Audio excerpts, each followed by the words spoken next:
Práticas de Encontro.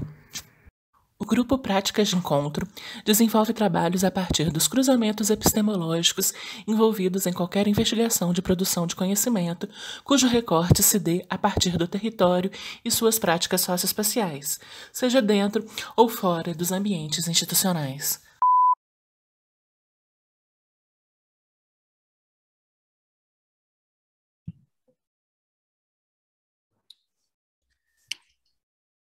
Então, Gaia, queria agradecer o seu encontro e a sua disponibilidade, né? Você é a nona pessoa que a gente está entrevistando nessa sexta-feira. E o nosso intuito é conversar sobre os encontros, as experiências e o que tem acontecido a partir dessa trajetória. E eu queria que você começasse falando para a gente sobre o processo que você tem desenvolvido na docência na UFBA, que você parece que tem dado muita atenção para o conceito de biocartografia e corpo-mapa, né, no sentido de cartografizar essas outras práticas, essas outras experiências de vida, né, incluindo os arquivos pessoais. Como tem sido para você olhar para esses arquivos pessoais, que incluem também os arquivos da sua família, e o que você tem encontrado nesse processo de olhar esses outros arquivos? Bom, acho que essas duas chaves, assim, corpo-mapa e biocartografias, né, elas vêm, acho que talvez enfrentar alguns incômodos assim com o campo, né? Eu fiz meu mestrado e meu doutorado na Federal da Bahia, né? E no mestrado eu trabalhei como ocupação do movimento de moradia, que eu já atuava desde a graduação, como atividades de extensão vinculadas ao escritório modelo.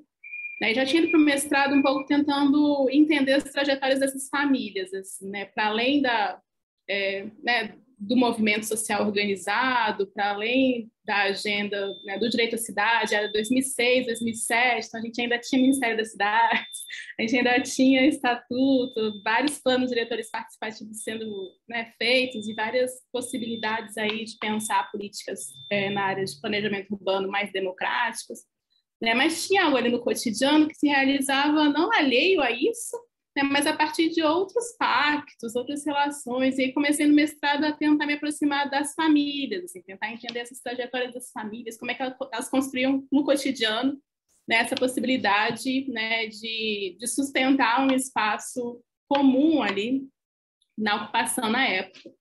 Né? E aí eu acho que nessa passagem de, então, me deslocar da política urbana mais amplamente, começar a entender um pouco as trajetórias das famílias e dos sujeitos e quais eram as questões. E muitas famílias iam para lá porque tinham parentes, né? O vizinho falava que tinha essa possibilidade. Eu comecei a tentar entender e me interessar por essas outras redes e dinâmicas, né? de inserção, né? E de modos de construir ou apostas de vida assim, na cidade.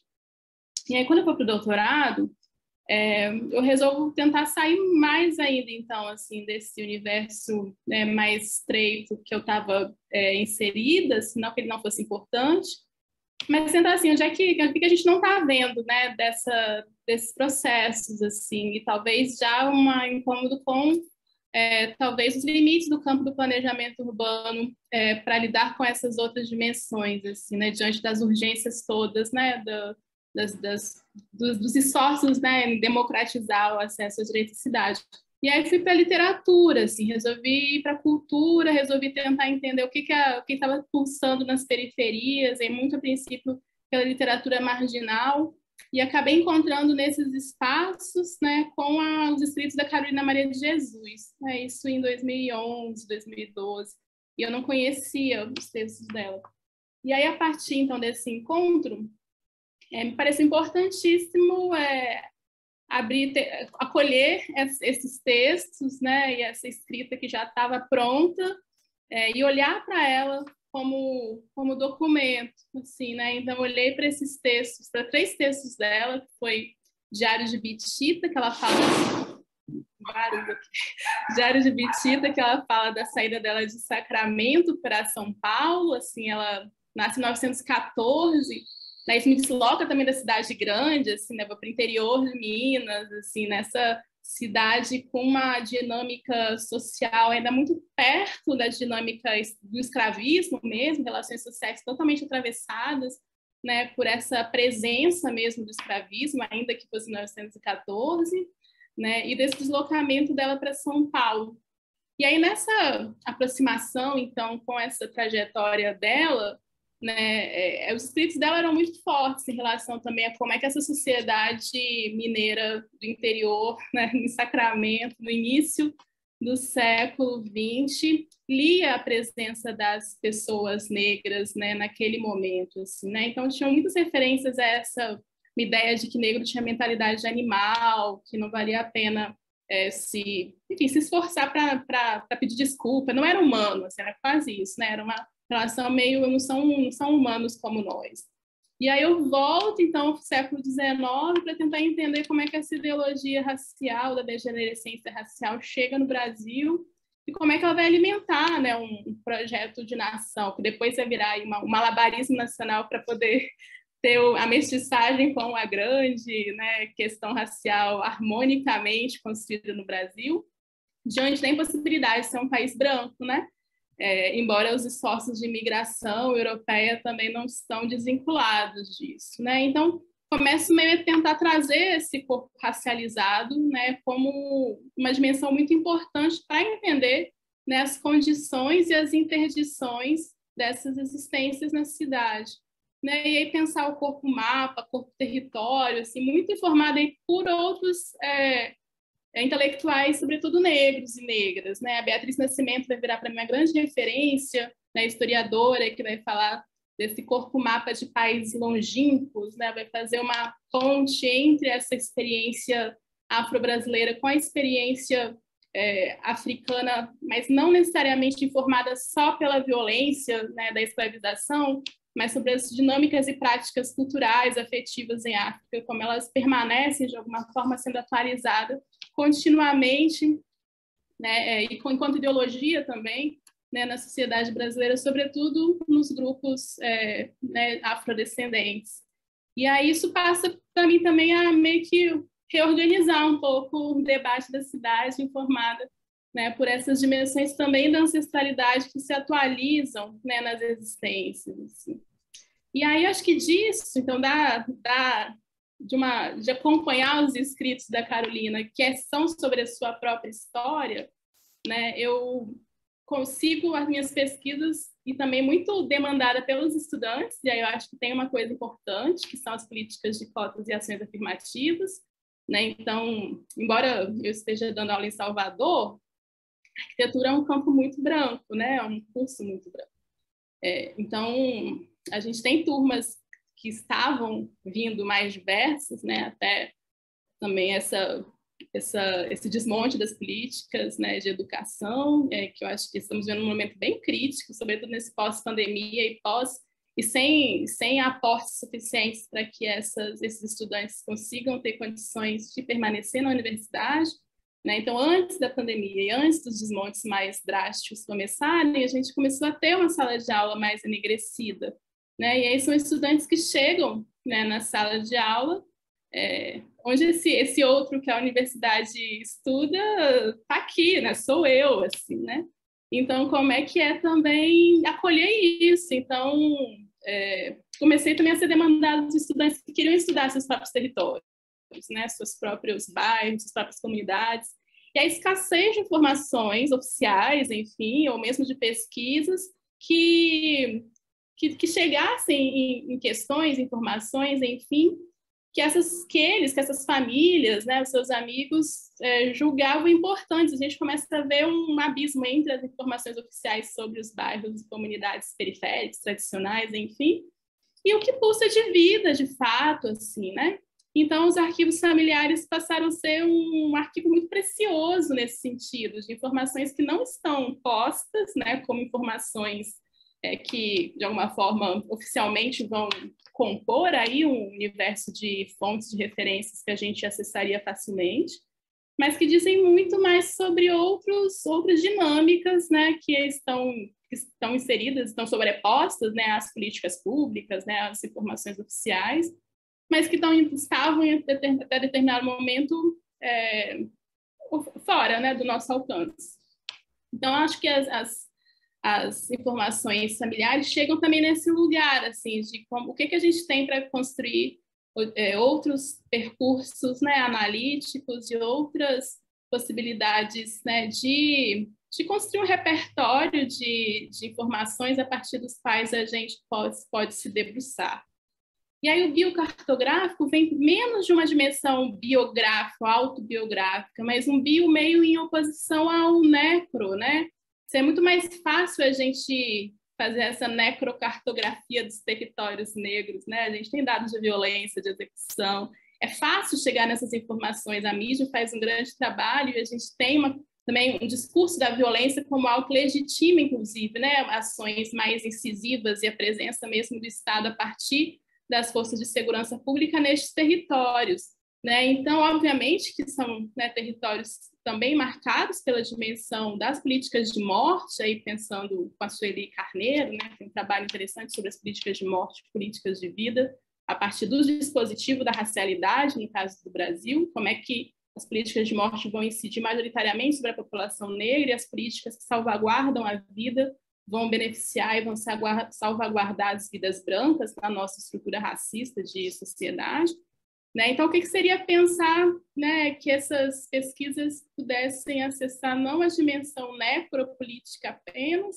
mas pensar as dimensões, né, pulsantes de vida, né? Então, as biocartografias, embora também tenham algo de biográfico, né, ou de autobiográfico, os arquivos familiares são fontes importantes, elas são menos pensadas enquanto, né, autobiocartografias familiares e individuais, mas muito mais como pensar, né, a pulsão de vida como aquilo que orienta a investigação e as proposições cartográficas do que as dimensões que a violência poderiam, de pronto, nos ofertar, né? Então, acho que é um pouco nesse caminho. E agora embora eu seja professora da UFBA, eu estou no Espírito Santo esse ano, vim para cá para fazer um pós-doutorado e para tentar aplicar o método, né? Então, assim, vim para cá com o intuito de também desenterrar esses arquivos familiares, menos como a construção, novamente, né, de uma autobiografia, sei lá, né, de uma família específica, mas como guia, né? Porque minha família, por exemplo, meu avô nasceu numa região serrana aqui do estado, que chama Santa Leopoldina, e é um lugar extremamente famoso pela sua imigração italiana, alemã, austríaca, suíça, né? E a população afro-indígena que existiu e ainda existe nesse território, deixa eu só você andar pela cidade, você vai ver que não é uma cidade branca, europeia, embora discursivamente isso seja o que sustenta a ideia de que é uma cidade branca, europeia, mas que está totalmente invisibilizada nos processos, seja de valorização da cultura e do patrimônio, seja nas políticas de terra, né? E aí minha ideia é um pouco tentar, já que eu tenho esse fio familiar aí a seguir, em termos, inclusive, de pesquisas de arquivo mesmo, né? E de chegar nessas informações em fóruns, documentos, certidões, enfim, que me ajudam a me desviar dessa rota, né, da interdição da vida como única possibilidade. Não tem mais, assim, não tinham indígenas, não tinham escravizados, não existiam africanos nessa cidade. Assim, não, tipo assim, eu tenho aqui elementos que me dizem fortemente que tem, assim, né? Minha mãe do meu avô era uma mulher indígena, tipo, o avô dele era um filho de angolano, e todos nasceram em Santa Leopoldina, né? Então, então, os arquivos estão apagando, tipo, tem algo que permanece na vida que diz que não, é melhor duvidar dessas informações, né? E tenho tentado fazer esse exercício aqui, assim, que tem sido incrivelmente difícil, mas incrivelmente também desafiador, assim, né? E você encontra, assim, vai encontrando, assim, né? Porque os arquivos, embora também sejam, né, oficiais, por exemplo, estruturas coloniais, eles também são cheios de imprecisões e negligências, né? Então, enfim, tem um pouco essa construção em torno de corpo, território, biocartografias e arquivos, tem alimentado um pouco os trabalhos que tem desenvolvido. Eu acho muito bom quando você traz isso, né? Essa outra possibilidade de leitura dos arquivos ou, né, dessas histórias para além de um processo que vai só informar essa interdição da vida, né? Ou só um processo que contribuiu com modos de vidas que são inauditos. Aí eu fico pensando, você voltou para Espírito Santo, depois de ter ido do Espírito Santo para Salvador, onde você se deparou com todo esse processo. O que que você tem encontrado nos arquivos da sua família, né? Porque eu imagino que os arquivos eles sejam capazes tanto de informar sobre processos de não interdição, mas que também possa ser que eles explicitem processos de violência, né? Sim. Igual acontece com o caso dos arquivos institucionais também. Bem. Os arquivos de família, eles já são arquivos que já chegam para você com um crivo, né? Aquilo que foi, de alguma forma, salvaguardado aí, sobretudo pelas mulheres, né? Eu acho que as mães, tias, avós, que às vezes são taxadas de acumuladoras, são responsáveis por guardar muito dessa história material, assim, né? E das evidências dessas histórias da história familiar, e não só, né? Porque dessa comunidade alargada, amigos, filhos de vizinhos, né? Alguém distante que casou. Então, assim, primeiro é olhar para esses arquivos já sabendo que são arquivos que têm essa seleção, né? Assim, tem esse crivo de quem foi guardando, né? Entendê-los como pistas, mais do que talvez como verdades absolutas, né? Ou como informações, né? A partir das quais você não pode duvidar. Não, para mim são conjuntos de pistas, né?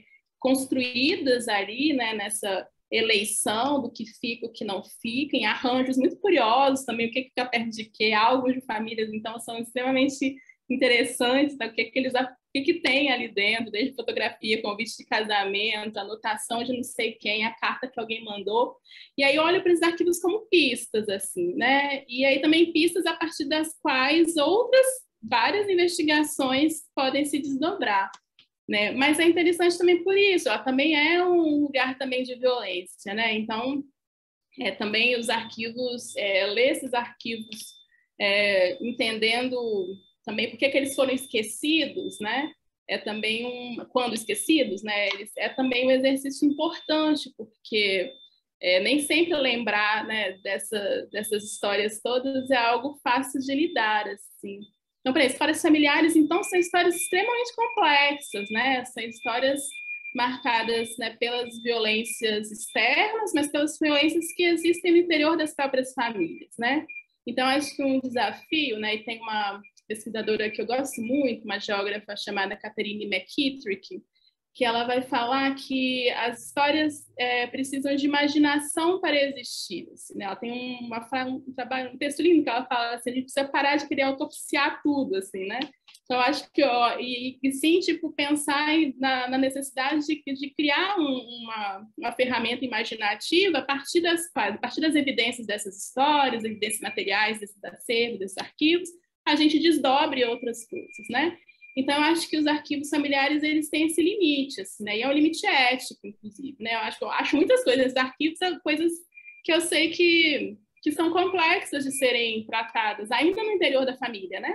Então, assim, tem um crivo ético aí que você acaba precisando construir, né? Entre o que é também aquilo que está na alçada da academia, né? Da produção de conhecimento acadêmico, né? E o que exatamente também você não está disposta a entregar tudo, assim, né? Então, eu acho que lidar com a arte familiar é extremamente delicado e difícil, porque ele revela coisas importantes, mas coisas também que foram guardadas para não ser lembradas, né? Então, acho que tem essa delicadeza e esse trabalho ético que acho que é difícil quando você está analisando seus próprios arquivos. E quando você está analisando arquivos de outros, ou arquivos que você encontra, né, nos seus documentos que você está investigando, né, também me parece importante pensar um crivo ético para isso.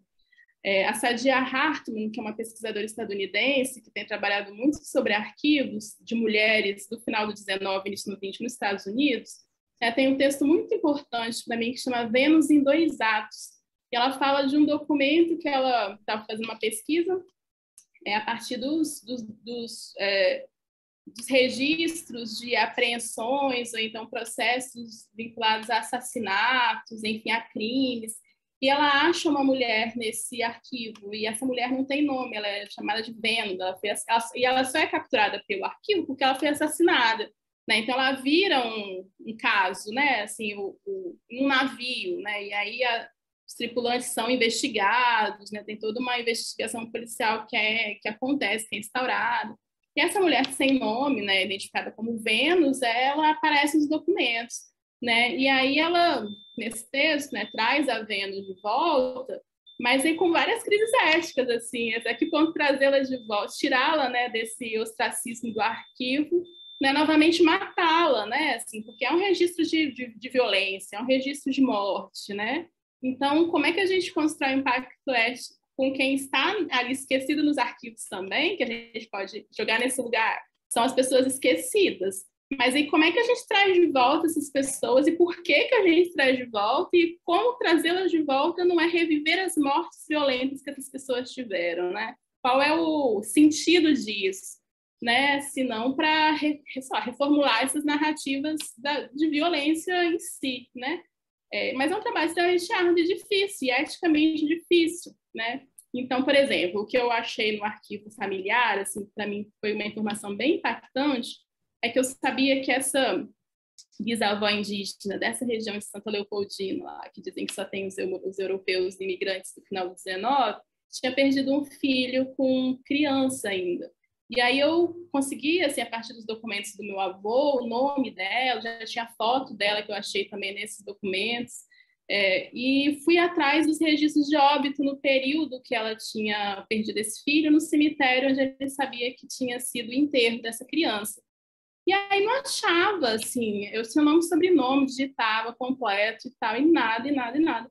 Até que uma hora eu resolvi botar Florisbela, nome como Duarte, Florisbela dos Santos, Florisbela com L, até que eu botei só Florisbela. E aí achei a Florisbela digital, porque é assim que os arquivos registravam, enfim, os documentos, né, as instituições oficiais, as mulheres pobres ou não casadas ou indígenas, né, ou negras e pobres, enfim, que eram pessoas desimportantes. Então, o arquivo, o cartório, né, o registro de óbito não se prestava a colocar as informações completas e precisas, assim. E aí, de repente, eu tinha lá todas as informações precisas, mas não me adiantava em nada ter as informações precisas, porque não são pessoas que foram precisamente registradas nesses documentos. E aí eu achei o nome dela, assim, Florisbela de Tal, o nome do filho que tinha morrido era João de Tal, e aí eu queria achar o endereço, que era uma parte do campo, assim, do registro de óbito, que não estava, tinha em branco, porque não eram pessoas que eram dignas de serem registradas de uma forma coerente. Agora o médico tinha o nome completo, endereço do médico, sobrenome, e aí a gente começa a ver como que essas inserções nos arquivos, né, também reproduzem as lógicas de violência e negligências que estavam incidindo sobre essas pessoas, né?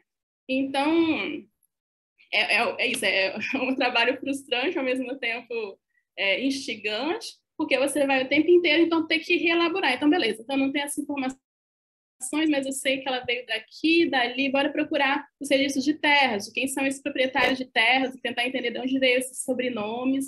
E é um trabalho de juntar fragmentos, assim, né, e desmontar determinadas narrativas como se fossem as únicas, ou então como se fosse impossível construir outras, né? Então é um pouco nesse registro de desmontar a lógica do que é impossível, assim.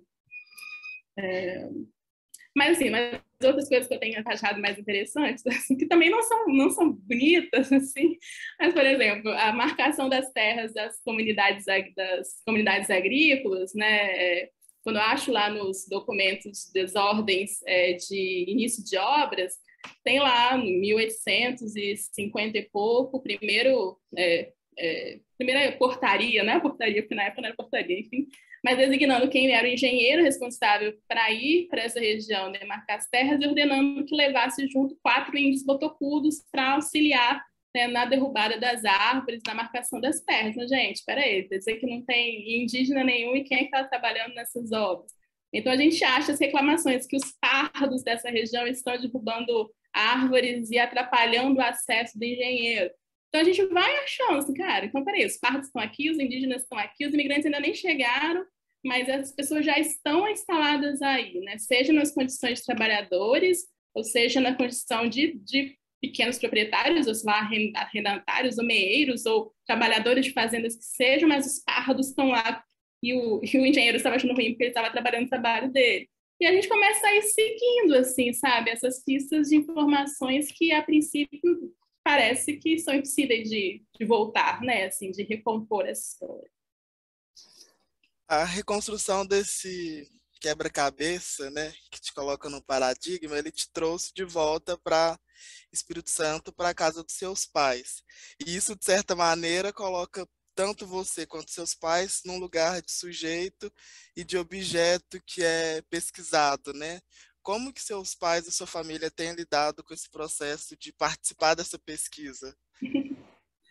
É de uma forma curiosa, assim, né? O meu avô é pai do meu pai, né? E ele vai fazer 101 anos esse ano. Ele ainda é vivo e ele mora com meu pai, assim. Então, eu comecei a juntar esses documentos tem uns 3 anos, assim. Por acaso, assim, eu tenho uma filha de 13 e ela foi fazer um trabalho de escola, apenas saber dados da família, e a gente vinha para o Espírito Santo na época, a gente estava em Salvador, disse, vamos lá entrevistar seu avô, seu bisavô.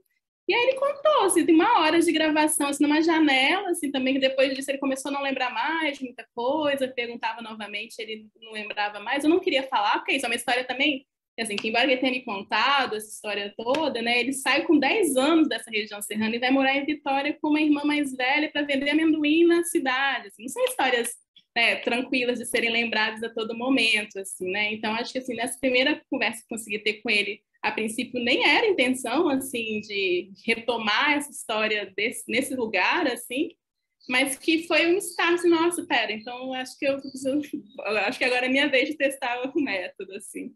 E aí meu pai me ajudou bastante quando eu comecei a perceber isso, né? Eu fui atrás, né? E eu não estava aqui, né? Então eu precisava dele para ir de alguma forma mediando. Pergunta, será que na casa da minha avó não tem? Aí ele foi me ajudando a colher as informações e os documentos que eu estou trabalhando a partir deles agora, né? Muito, muito colaborador, assim, meu auxiliar de pesquisa, mas sem necessariamente, eu acho, ter muita clareza sobre, né, isso vai levar aonde nos seus trabalhos, assim, né? Mas achando importante esse movimento de recuperar informações que nem ele mesmo sabia, né? E minha mãe tem sido uma parceira também grande nessas incursões, assim, né? Assim, então bora subir as serras, bora.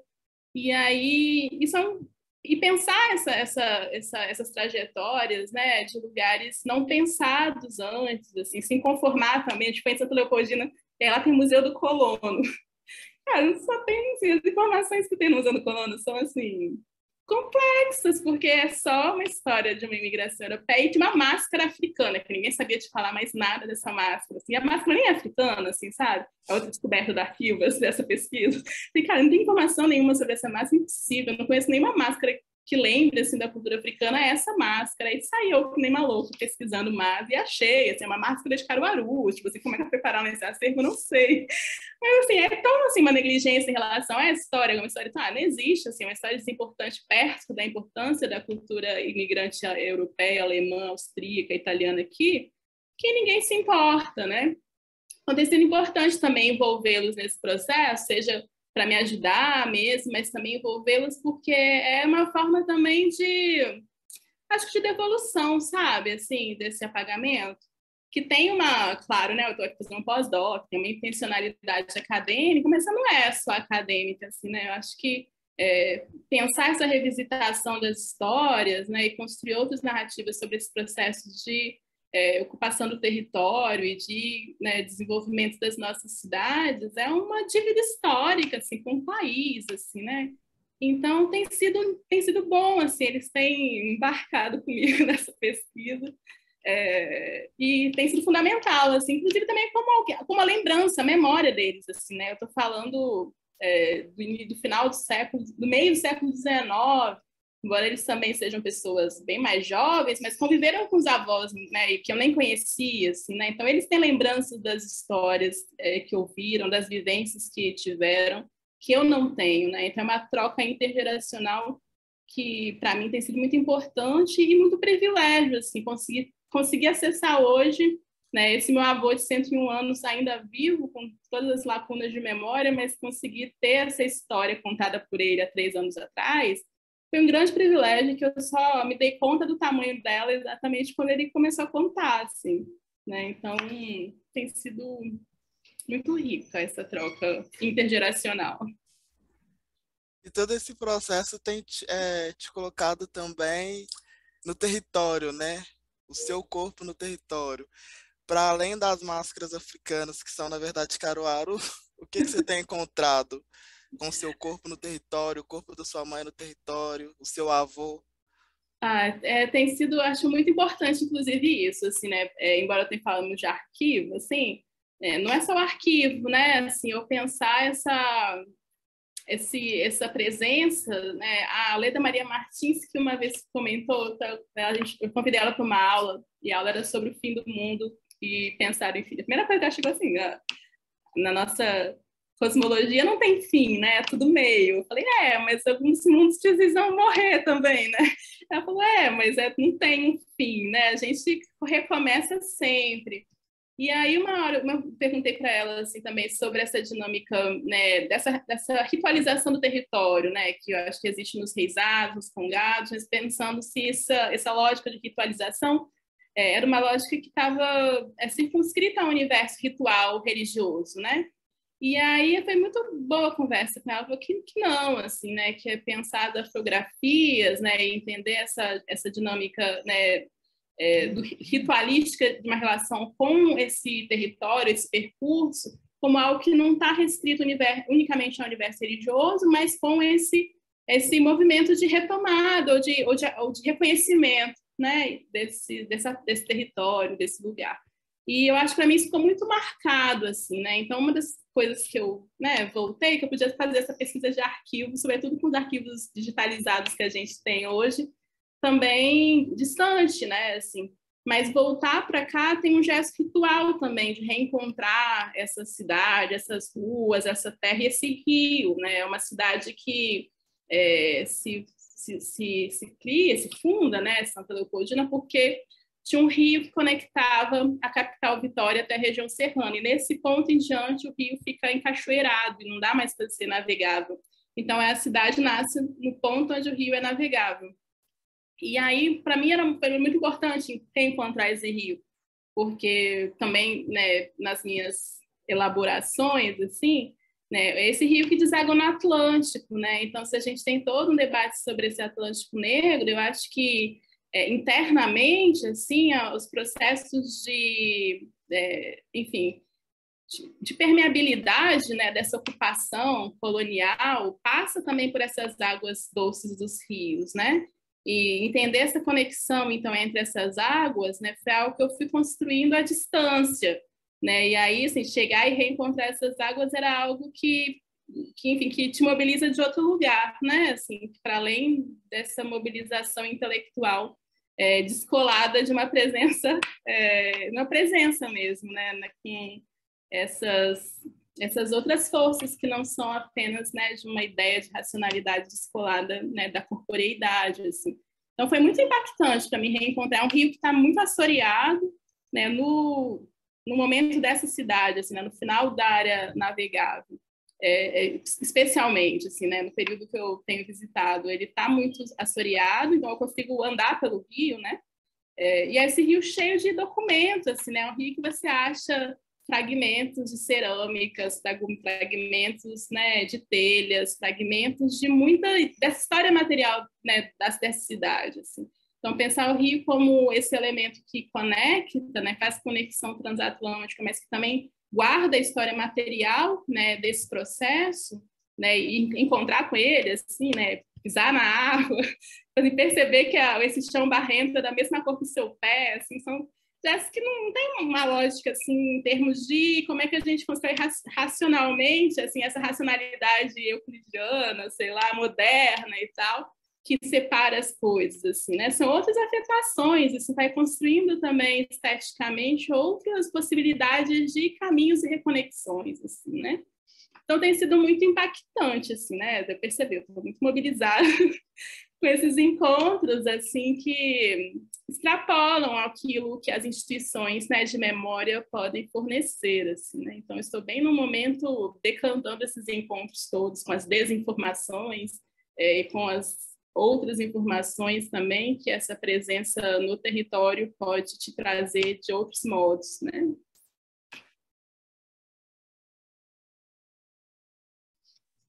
Acho que você está mudo. Fechado o microfone.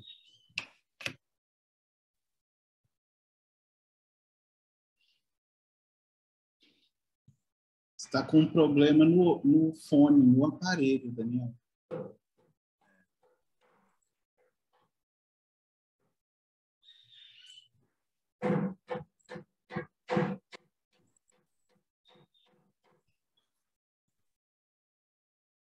Abre o fone agora. Abre o áudio, Daniel.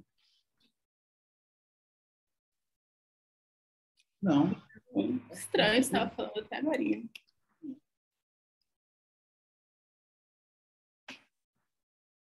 Sai e entra de novo.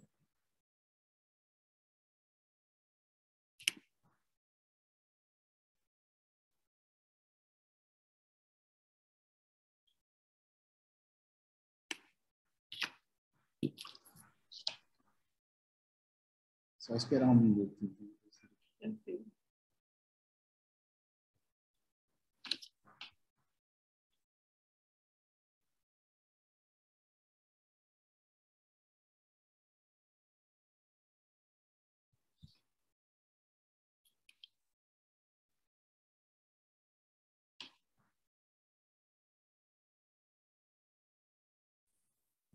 E agora? Desculpa, gente, não sei o que foi que aconteceu. Mas voltando, você estava falando muito sobre essa coisa da confluência, né, entre a água doce e o Atlântico, né, que chega ao Atlântico Negro, e eu fico pensando quase como se fosse um exercício de voltar à costa do Beni e dar as 7 voltas contrárias à árvore do esquecimento, ou passar de novo na porta do não retorno, né? E eu fico pensando nesse seu processo de resgate dessas histórias. Até onde você chegou? Você já chegou em alguma coisa que te remonta à África, ou, por enquanto, a sua pesquisa só conseguiu te levar até Leopoldina? Eu consigo chegar nesse avô que tem um pai angolano. Então, assim, é esse lugar que eu consegui chegar, mas também tentando entender o que é essa Angola, né? Assim, Angola Porto, né? Embora não seja Luanda, assim, mas Angola como lugar mesmo. E aí tentando rastrear também essa dinâmica do tráfico no Espírito Santo, né? Então é isso, Espírito Santo o Sudeste em si, né? Tem uma presença muito grande de negros de origens diversas dentro desse tronco banto, né? Assim, vários grupos étnicos associados a esse tronco, né? Então tem esse exercício também de entender a periodização desse tráfico, né, e a origem, né, dos pontos de partida desses momentos históricos, e um outro processo que é entender também essa dinâmica, né, das apreensões em África de acordo com os seus respectivos momentos, assim, né? Então, o que eu tenho de concreto é isso, que Angola é esse ponto provavelmente de retorno, né? Exatamente de qual grupo étnico, de qual lugar, né, dessa costa próxima a Angola. E Espírito Santo tem umas expressões culturais também que são muito peculiares. Assim, eu falo a história dessa máscara do Caruaru, assim, porque assim, as outras opções de máscara assim, que eu conseguia pensar assim, gente, vamos lá, pensando esse reino do Congo, né? Assim, os chokwe's que tinham máscaras e que elas... Só que elas nunca... Essa máscara, eu posso mandar a imagem para vocês, a máscara redonda, assim, não é uma máscara oval, assim, né? A máscara que estava lá no museu. E os chokwe's têm umas máscaras, mas elas eram ovais, elas têm umas saliências, né, dos olhos como um lugar muito importante, elas têm uns grafismos muito importantes dentro de uma certa ideia, né, de cosmogramas que orientam um pouco o mundo espiritual, né, dos chokwe's, e que não tinha nada a ver com aquela outra máscara. E outro grupo que tinha máscaras é o povo Cabinda, né? Os Bacama de Cabinda. E aí essas máscaras de Cabinda são máscaras que não são só máscaras, são máscaras rituais utilizadas em uma comunidade, uma organização meio secreta também, que as pessoas cobrem o corpo com folhas de banana, folhas, né? Folhagens, assim. E é muito parecido com o Carnaval de Congo de máscaras que a gente tem aqui em Cariacica, que é na região metropolitana, mas que ela dá sequência nessa região serrana, que é onde Santa Leopoldina está inserida, né? E coincidentemente, assim, as minhas 2 visitas foram próximas, assim, a Santa Leopoldina, e logo depois, fora de época, porque também é uma festa que acontece alguns dias antes da festa padroeira do Estado, só que por conta dessas reconfigurações pandêmicas, ela aconteceu no dia da festa padroeira e foi um feriadão, assim, onde eu aproveitei para fazer várias incursões. E aí eu fui logo na sequência na festa de Roda d'Água e aí encontrei as máscaras cabindas, né, ou enfim, uma referência a essa performatividade cabinda e atualizada, né, em outros termos aqui, e que nada tem a ver com essa máscara do museu, assim, né? Então, assim, fico tentando seguir essas pistas. Essa, para mim, é uma pista, assim, né? Pensando, e aí, se não pelas documentações oficiais, mas por essas, de alguma forma, recorrências, né? Ou possibilidades de identificações de elementos culturais presentes nas 2 culturas. Eu acho que uma outra pista também são as toponímias, assim, né? Que, embora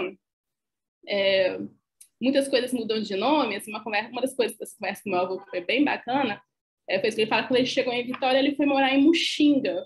E não existe hoje Muxinga, assim, né? E aí eu fui olhar Muxinga, um bairro que virou Maruípe, né? Porque ele chegou, era uma grande área alagadiça, meio brejo, assim, no meio da cidade.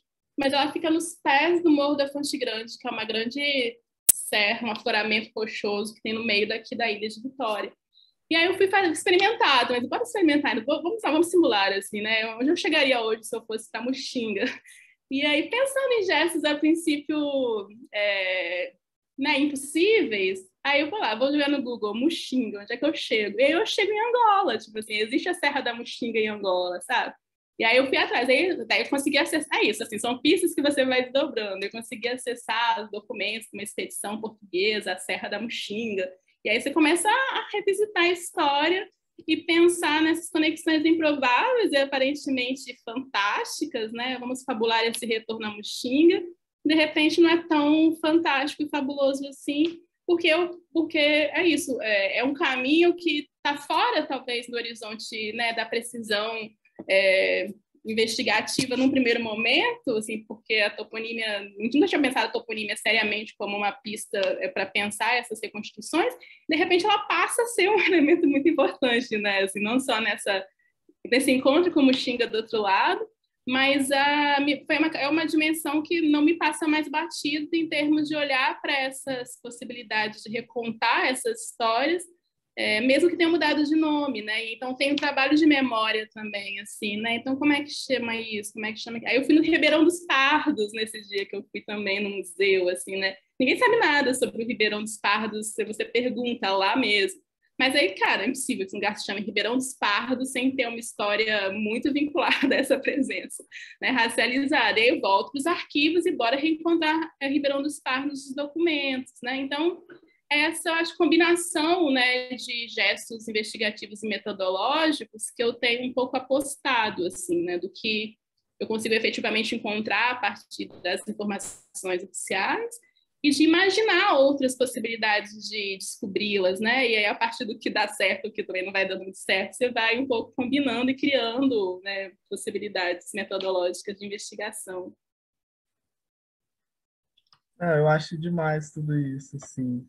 E essas experiências, elas só nos informam isso, né? Que os navios negreiros trouxeram mais que formas de vida cativas e interditadas, né? Todas essas coisas estão reverberando aqui até hoje. E eu acho que esse seu processo todo vai te levar para Angola. Estou torcendo para isso. Eu acho que o Everton quer fazer uma pergunta, não é isso? Gá, eu estava pensando aqui enquanto estava falando sobre essa questão da conexão pelas águas, né? E aí só voltando, acho que talvez um pouquinho atrás, mas eu fiquei um pouco curioso assim também com essa questão de como que de repente essa conexão ela existe pela terra, né? Assim nesse seu processo de retorno, né? Aí no Espírito Santo, eu queria entender também se o que que a Terra também tem te informado, assim, né? Talvez os quintais das casas, né? Ou, enfim, ou áreas, né? Que de repente nem que estão fora, de repente de uma relação de um terreno específico, né? Mas e aí você falando da Muxinga, né? Assim, eu fiquei com essa questão também na cabeça que de repente essa conexão exista, né? Pela Terra e se nesse momento também você já teve, se a Terra também já te informou algo também com relação a isso. Não, essa relação, Everton, acho que entre água e terra é uma relação, é isso, que não é excludente, né? Então, por exemplo, elencar a bacia do Rio Santa Maria, né, como esse meu recorte territorial. E aí uma coisa foi essa, não, então vamos lá, vamos pensar o recorte territorial pela bacia hidrográfica, né? Isso já eu trago as duas coisas meio dissociadas, assim, né? Porque eu acho que um pouco parte também dessa ideia de que o Rio orienta o processo de ocupação territorial até esse momento que eu estou estudando entre a metade do 19 e o início do 20, quando de fato as estradas são construídas e aí a conexão dessa região com Vitória passa a ser por via terrestre, e também no final do 19, quando as ferrovias também, né, são instaladas. Isso muda a lógica a dinâmica do território, né, as águas, né, do rio deixam de ter o papel fundamental de fazer essa conexão, né, entre a região serrana e a capital, seja pelo deslocamento de pessoas ou também do deslocamento de mercadorias, ela perde esse lugar, né? E aí, com isso, canoeiros, que eram os principais por outro lugar que eu tenho chegado também nesse debate, os canoeiros e a própria fabricação das canoas, né, era uma técnica dominada pelos indígenas e africanos. Então, eles eram os que faziam as canoas, eles eram os canoeiros, assim, né? Então, com o rio perdendo esse lugar de relevância, eles também perdem um lugar de relevância nessa organização social em torno, né, do trabalho, do deslocamento. Né? Então, e é nesse momento também, nas primeiras décadas do século XX, né, meu avô nasce em 21, e em 31 ele vem para Vitória, né? E porque as terras que a família dele plantava, cultivava e também vendia o excedente em Vitória de canoa descendo o rio, deixou de ser uma dinâmica que era rentável economicamente, mesmo do ponto de vista da subsistência. Então, o pai dele foi trabalhar na abertura de estradas, né? Então, aí tem esse deslocamento. Né, ele desce para Vitória porque as escolas que tinham na região serrana também tinham fechado e a mãe dele queria que ele estudasse, então ele desce para Vitória e vai ocupar outras áreas na cidade, né? Assim, as áreas de alagadas, depois as áreas de morro, né? Até se estabelecer em uma outra área de expansão da cidade. E aí, nesse momento, por exemplo, nessa junção da história familiar, entendendo um pouco nessa redinamização econômica a partir das mudanças, né, das infraestruturas, da mudança não, né, da criação de infraestruturas rodoviárias e ferroviárias, como é que isso desmobiliza uma certa modo de organizar ali a dinâmica econômica e social daquele lugar. Né? Uma coisa que super me bateu assim é tipo, eles plantavam, assim, né? Eles tinham um pedaço de terra que meu avô não sabe dizer como é que era, de quem era, mas era dele, segundo ele, e que de repente essa terra abandonada, né? E aí eu fiquei muito em crise, assim, nossa, a gente está super num debate, né, juntando aí com o Nego Bispo, assim, pela terra, e como é que ao abandonar essa terra, a terra com fundamento, estava super nessa debate com a Beatriz e com a Lélio, mas eu comecei a pensar também, né, que nem toda terra é essa terra emancipada, né? A terra também naquele momento era uma terra também fruto desse processo de violência colonial, assim, né? E se manter naquela terra também era uma forma de não se libertar dessas estruturas coloniais, né? Então, pensar o abandono da terra também como uma forma, um gesto de emancipação importante, né? E aí pensar na necessidade de reencantar a relação com essa terra, inclusive hoje, né? Então, fiquei pensando, nem todas as terras são... as terras são essencialmente, né, lugares de fundamento, né? Mas com o processo de violência colonial, escravista e capitalista, né, existe um outro movimento a ser feito, que é o de reencantar essas terras, né? Então, comecei a pensar assim, né, o quanto ficar fixa também na questão da terra não era, de alguma forma, deixar de ver os processos emancipatórios que ousar se libertar delas também pode promover, né? E aí fico muito assim querendo entender, assim, Everton, e pensar mais assim nessas relações entre essa dinâmica das águas e essa dinâmica das terras de uma forma talvez menos essencialista, como eu imaginei no início, assim, a terra, meu Deus, abandonaram a terra, fiquei sofrendo um tempo quando descobri essa história. Mas assim, cara, bora repensar e olhar para essa história de um outro ângulo, assim, enquanto isso também é um gesto de liberdade, pode ser encarado como um gesto de liberdade, ou liberdade possível no contexto de privação também, né?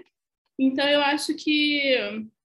e aí a Fonte Grande, para mim, você comentou da Fonte Grande, é um lugar muitíssimo importante, assim, nessa história, né? Embora não tenha necessariamente esse fio familiar chegue na Fonte Grande, né? Mas meu avô morava do outro lado da Fonte Grande. A Fonte Grande é em Vitória, né? Uma presença que informa muito sobre essas resistências de aquilombamento.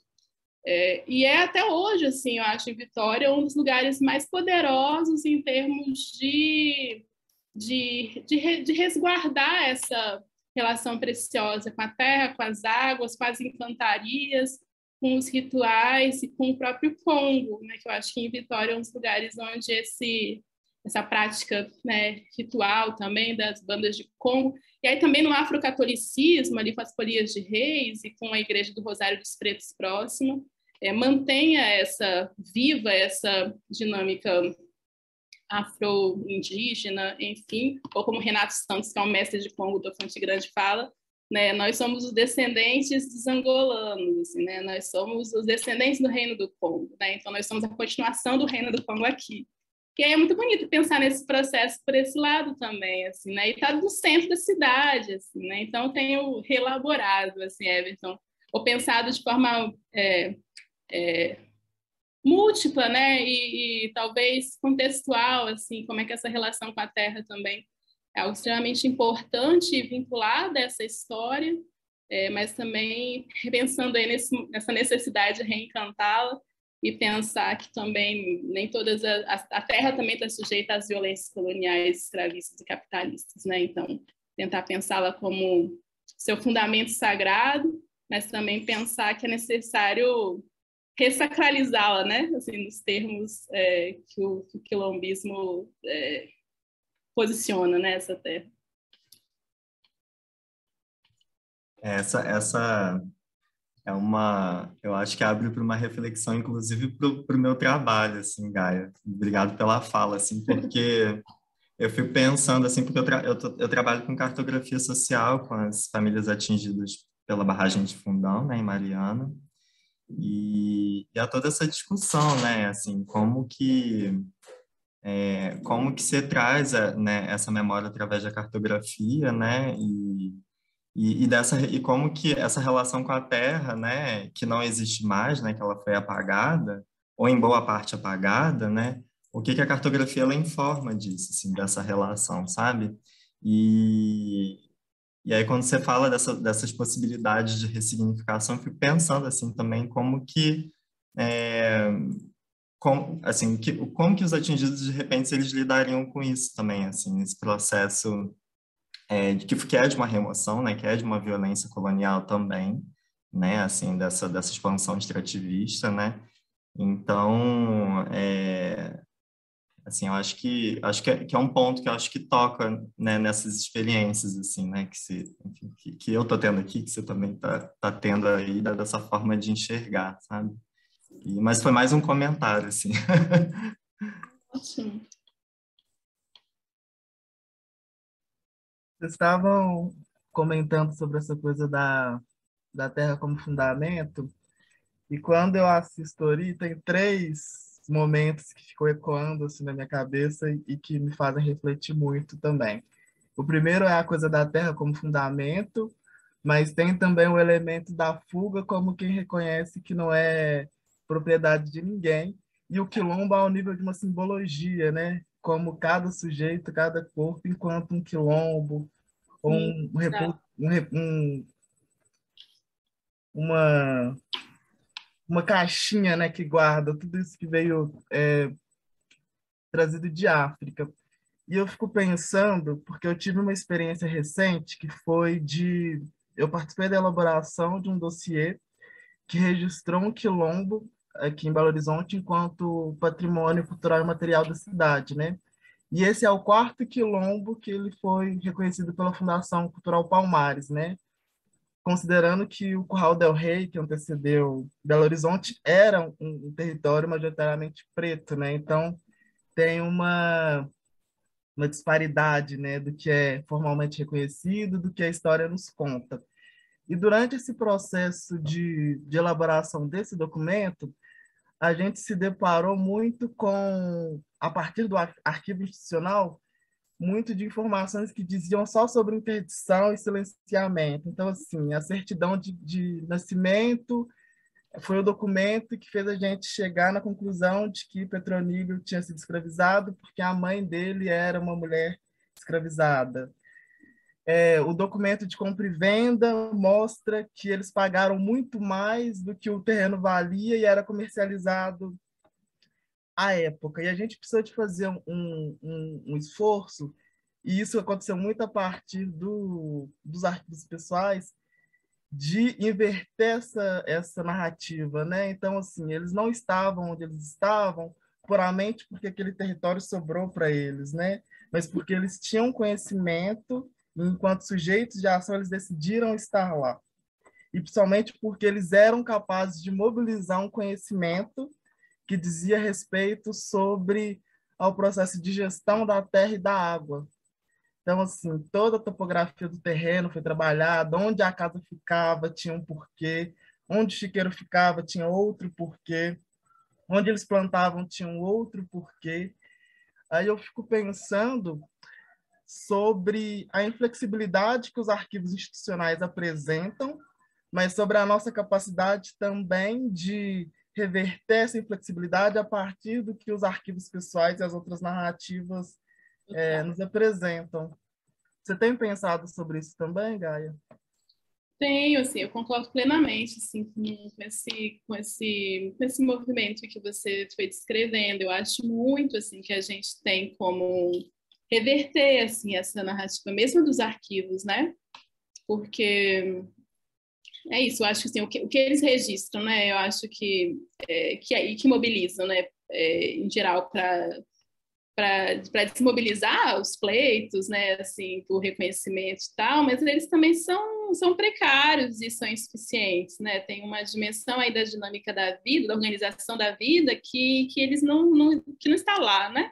E que aí os arquivos pessoais, comunitários, assim, são lugares onde a gente consegue, eu acho, acessar isso e tem possibilidade de desmontar determinadas, né, pressupostos, determinadas, né, conclusões que esses arquivos podem trazer.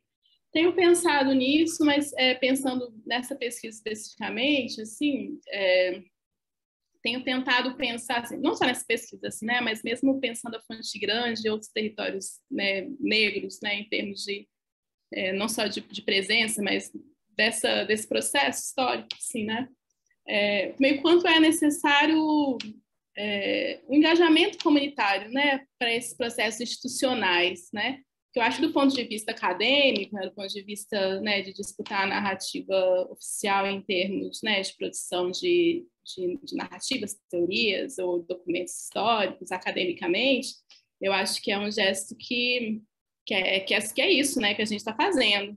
institucionalmente, eu acho que tem esse trabalho ainda, assim, né? Porque demanda, né? Primeiro, os limites da primeiro, assim, a instituição, enfim, assim, a instituição é a instituição, é importante discutá-la, mas também sem achar que ela vai resolver, né?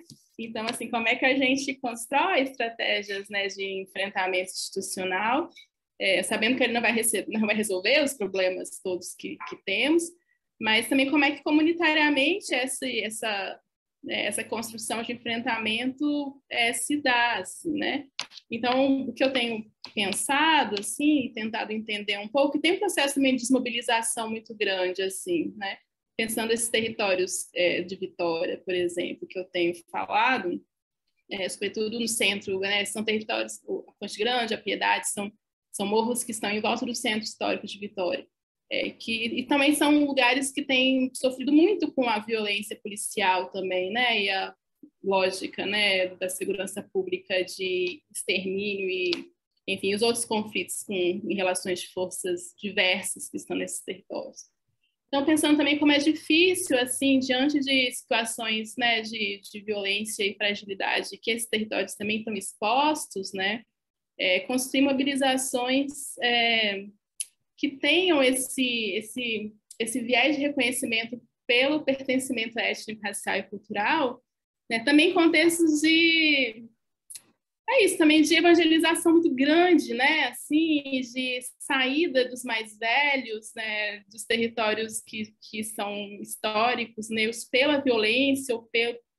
E eu acho que a gente está num momento bem difícil, assim, tenho tentado pensar sobre isso, assim, eu acho que é possível construir, né, através do movimento social, organizações coletivas e comunitárias, enfrentamento a essa narrativa institucional, acho que é super possível, mas fico pensando o quanto ela também dá conta de resolver esses processos, né, de violência no território que tem também se acirrado de uma forma bem considerável em alguns lugares onde eu tenho acompanhado.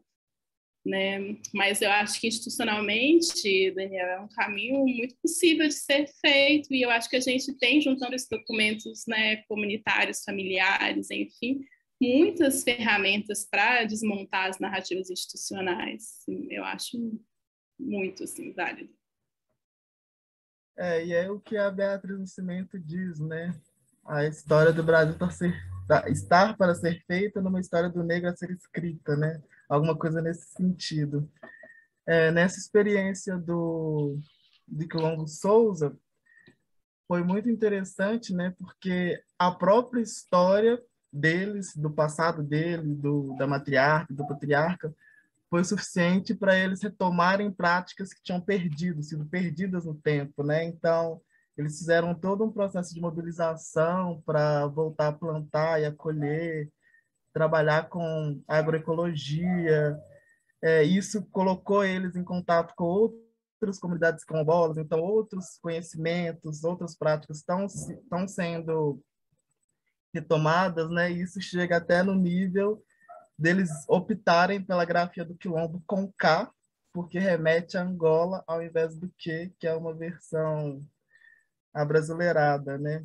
Uhum. Então, a história enquanto essa possibilidade de resgate. Uhum.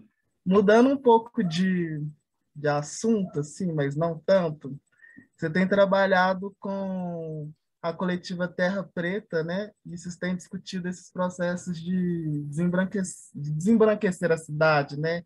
Ou explicitar essas outras possibilidades de narrativas. Que tipo de conflitos vocês têm encontrado durante esse processo? O que vocês têm elaborado? Onde que vocês têm caído? A coletiva Terra Preta, né? Ela é uma coletiva criada por...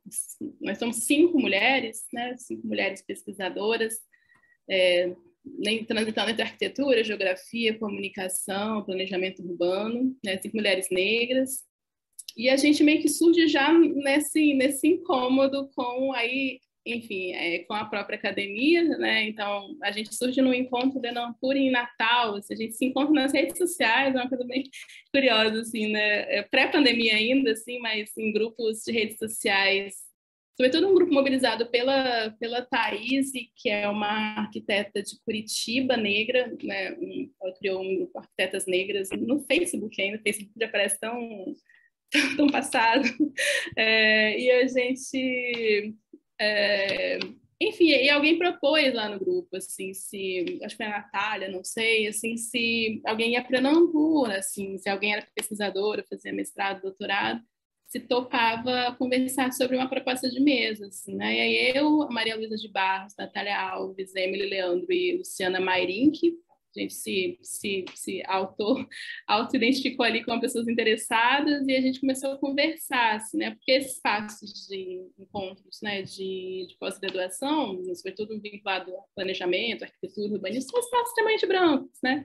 Então, nós estamos inseridos nesses espaços, mas a gente conta nos dedos das mãos, assim, quantas pessoas pretas a gente encontra nesses lugares. E aí a gente começou a pensar, e se a gente propusesse uma mesa que fosse isso, assim, né? Um anúncio desse, né? Não só desse incômodo, mas a gente afrontasse esse incômodo, né? E aí a gente propôs uma mesa chamada Desembranquecendo a Cidade, onde a gente apresentou parte dos nossos pesquisas e trabalhos que tinham a ver todas com pensar a cidade atravessada pelas questões raciais e também de gênero. E foi uma experiência muito importante, assim, para a gente, acho para o encontro. Foi a primeira vez que teve uma mesa proposta por 5 pesquisadoras negras com o intuito de discutir a invisibilidade das temáticas raciais nesses espaços, nessas pesquisas. E aí, a partir daí, a gente resolveu continuar trabalhando juntos e pensar outras formas, mas sem as amarras institucionais da universidade. Essa era uma premissa, assim, a gente estava cada um em um canto. Eu estava em Salvador, a Natália, na época, acho que estava em Minas, a Emily no Rio, ou indo em São Paulo, indo para o Rio, a Malu, que é de Vitória, mas estava em São Paulo, todas também pesquisadoras muito em trânsito, assim. E aí, acho que a gente resolveu encarar isso, inclusive, né? Esse pensamento em trânsito, né? Pensar o trânsito, né? Os trânsitos cotidianos, os trânsitos internos aqui, os trânsitos familiares, né? Famílias se deslocaram, gerações para chegar nas cidades onde estão, os trânsitos diaspóricos. Isso passou a conformar muito, assim, as questões que a coletiva estava interessada em trabalhar, né? A partir de perspectivas diaspóricas, ali também um diálogo com o decolonial, mas também com o incômodo em relação a uma decolonialidade branca do sul global, ou do sul global. Então, bora lá, assim, a decolonialidade dá conta até que página nesse debate, né, encabeçado por intelectuais brancos dessa América Latina.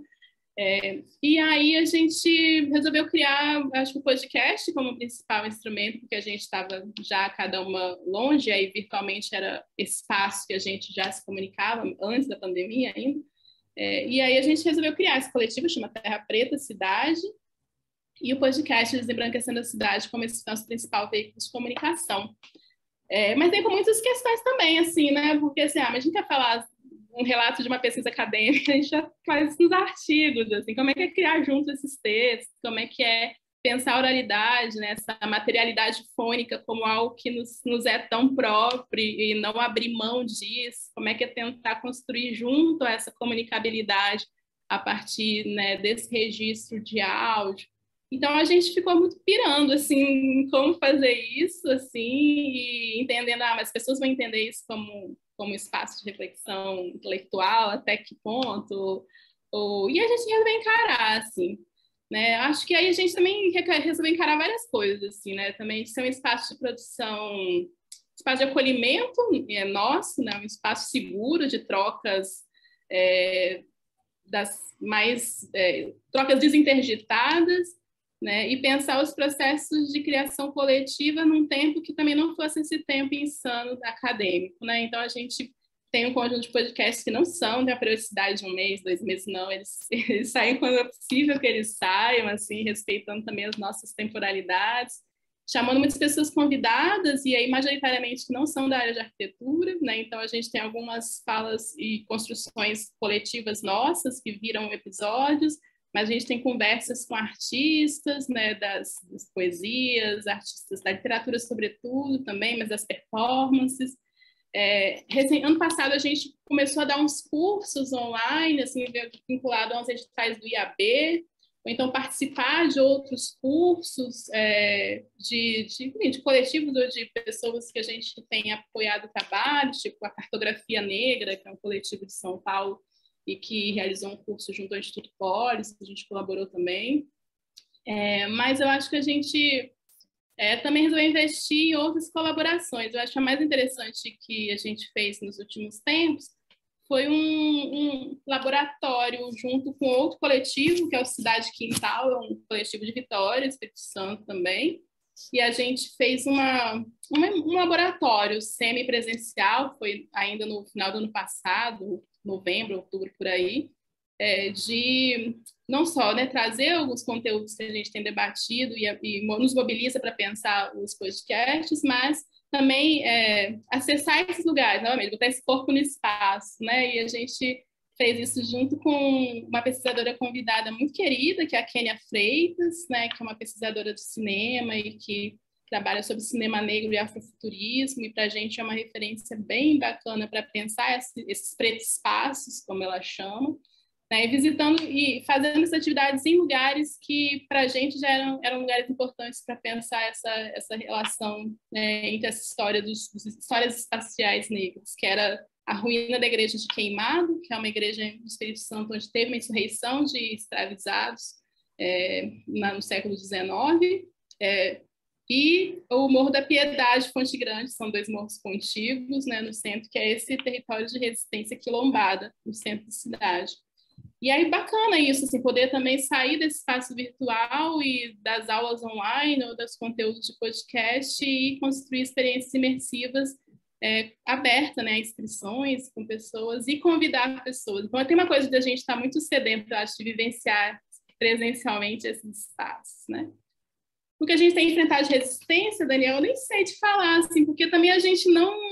a gente entendeu que a gente não está respondendo a uma agenda, sabe? Assim, e também não estamos preocupados muito com isso. A gente também está atuando nos nossos próprios espaços, onde a gente tem enfrentamentos suficientes para responder. A Terra Preta, eu acho que é o nosso lugar onde a gente não tem se preocupado também em como isso ecoa em lugares que, enfim, que não estão interessados nas coisas que a gente tem feito. Então, é o nosso lugar menos interditado, eu acho, assim, de criação, que nos faz muito bem.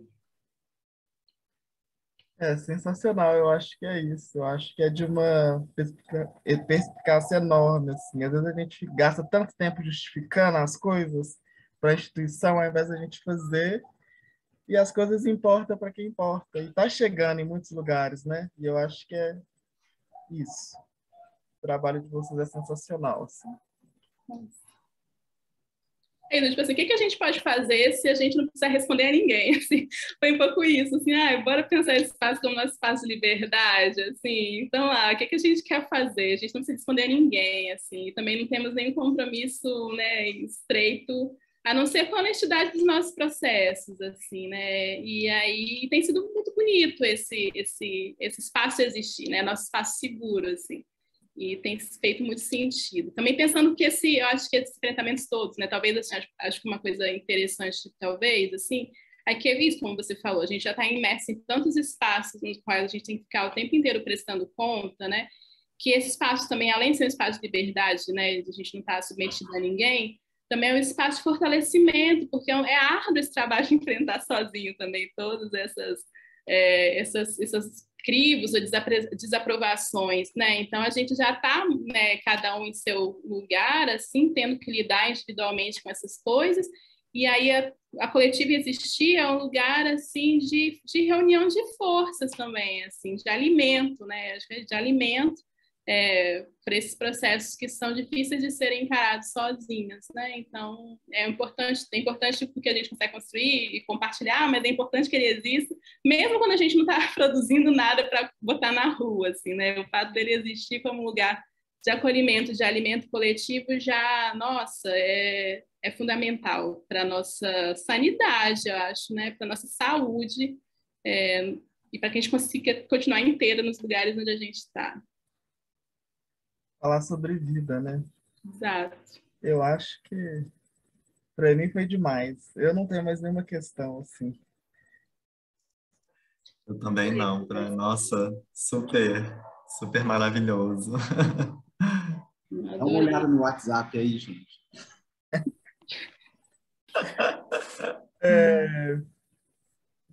chegou aqui no ponto.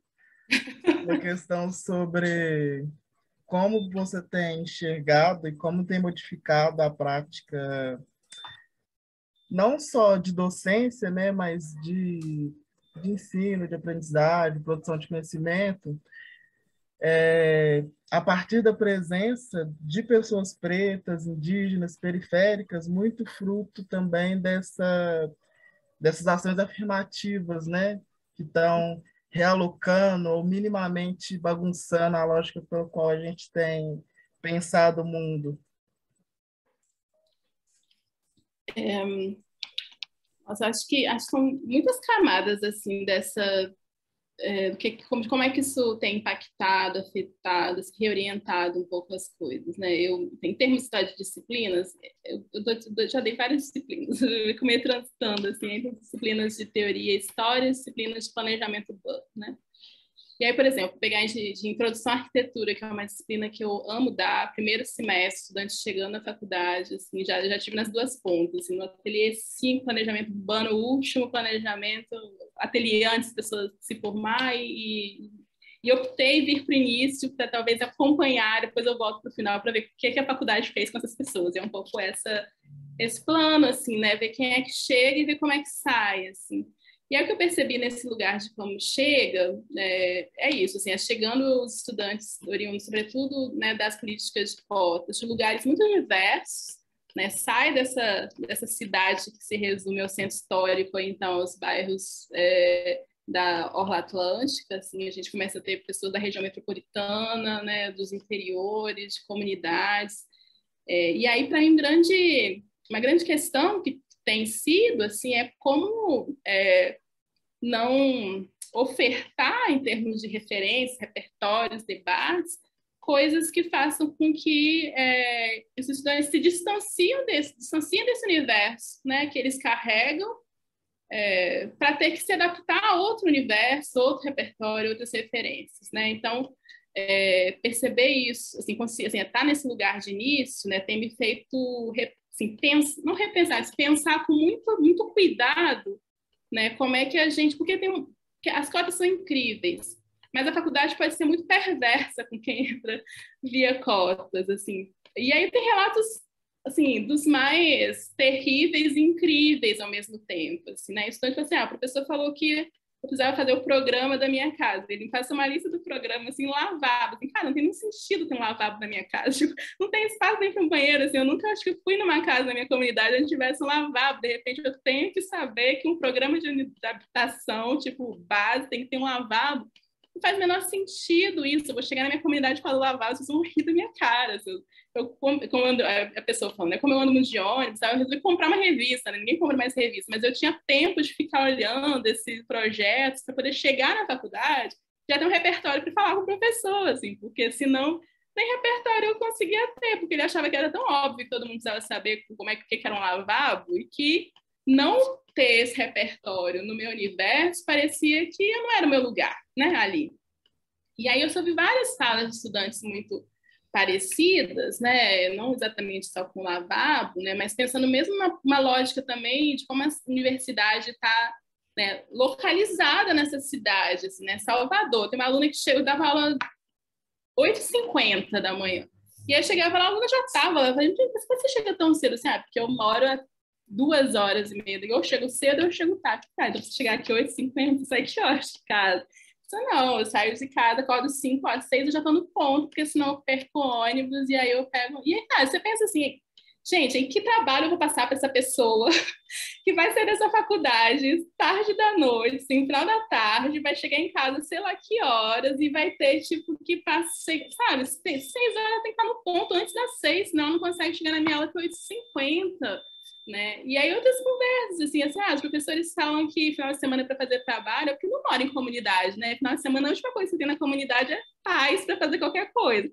Que a igreja tá tocando música alta, o carro de som da praça tá ligado, um monte de criança para você dar conta, e aí as pessoas acham assim, você não se dedicou ao seu projeto, você teve tempo para poder... E, cara, não, assim, as pessoas acham que o fato da gente ter entrado por cotas, a gente deveria ser grato, e vários não, mas tem professores muito sem noção que falam, tipo assim, vocês deveriam, tipo, honrar esse lugar que você conquistou. Assim, as pessoas não sabem que quando eu estou aqui por foto, eu estou deixando de trabalhar na casa, né, para poder botar dinheiro em casa, assim, não é uma troca, assim, exatamente, né? Financeiramente, entrar na universidade me tira, né, da possibilidade de trabalhar, e isso impacta diretamente na renda familiar, assim, claro que eu estou apostando no meu futuro, mas não é uma conta que fecha da forma como muitas pessoas acham que fecha, né? Então, assim, uma avalanche de coisas assim que vão chegando, que faz com que você reoriente tudo, assim, né?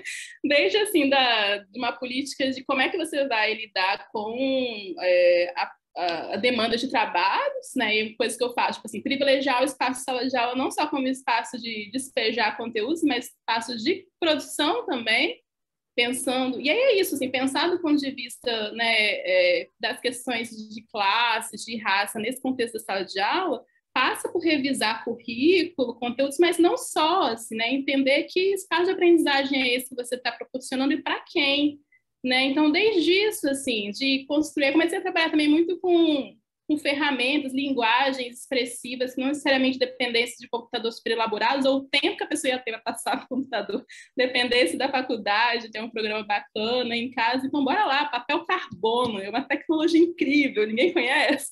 Então, bora lá, você economiza o dinheiro da Xerox, né? Porque é isso, você tira a Xerox e você compra o lanche. Então, bora lá, papel carbono, gente, tecnologia incrível. E bora trabalhar com coisas que vocês podem utilizar para o resto da vida enquanto estratégias, claro, né, que defendendo, querendo muito, assim, que as condições melhorem, que todo mundo tenha possibilidade, mas existe uma certa desvantagem muito grande, assim, não só pelo repertório de mundo que imagina-se que o estudante de arquitetura deva ter, mas as condições materiais de acessar um universo, né, instrumental mínimo que imagina-se que todo mundo tenha, né, tempo para desempenhar as atividades, né, que precisam ser feitas. Aí vamos entrar, né, nos conteúdos, nas referências, assim, mas é muito mais complexo do que apenas revisar emendas de disciplina e de programa, né? Pensar como é que a gente constrói um espaço de aprendizagem que acolha esses diferentes estudantes, né, mas também que dê subsídio para que eles consigam continuar nesse processo, né, e se fortaleçam. Eu sempre, gente, se juntem. É difícil encarar sozinho, né? Coletiva não é um privilégio de profissionais, arquitetos, pesquisadores, assim. Eu acho que a organização coletiva para enfrentar a dureza que muitas vezes é espaço acadêmico é uma estratégia fundamental, assim. E hoje existe a possibilidade de enfrentar coletivamente esse processo, né? Eu entrei na faculdade em 2000, assim, não estava os dedos das mãos, assim, quantas pessoas pretas tinha, sobrava dedo, assim, né? Então, você não tinha nem a possibilidade de se organizar coletivamente, de fato, assim, para pautar qualquer coisa, porque não tinha coletividade dentro desse conjunto de estudantes que desse conta de construir isso enquanto um corpo político coletivo de, né, para enfrentar as questões. Então, acho que é um pouco por aí, assim, Daniel, assim, são muitas frentes, né, assim, para pensar essas reordenações aí em prol aí de um espaço de aprendizagem que acolha as diferenças e encare aí ou que não reproduza as violências, né, institucionais aí do nosso histórico colonial, das nossas instituições também, e burguesas. Eu acho que a gente tem que discutir a permanência, né, dessas pessoas, e passa por tudo isso que você disse pra gente brilhantemente. E a dica que fica é se juntem, né? Aquilombos. Total, aquilombamento, acho que é aí a nossa tecnologia ancestral de construir emancipação, espaços emancipados. Eu acho que a gente tem que carregar isso para outras dimensões da vida. Obrigado, Gaia. Nada. Gaia, foi, nossa, incrível, muito bom conversar com você, escutar, e mais uma vez te agradeço também por estar nessa aqui com a gente. O grupo Práticas de Encontro é formado por Frederico Canuto, Amanda Sica, Daniel Menezes, Everton Jubini e Juliana Marques, julho de 2022. Com o apoio de Universidade Federal de Minas Gerais, Pós-Graduação em Arquitetura e Urbanismo da Universidade Federal de Minas Gerais, FAPEMIG, CNPq e CAPES, uma realização dos grupos Narrativas Topológicas e Práticas de Encontro.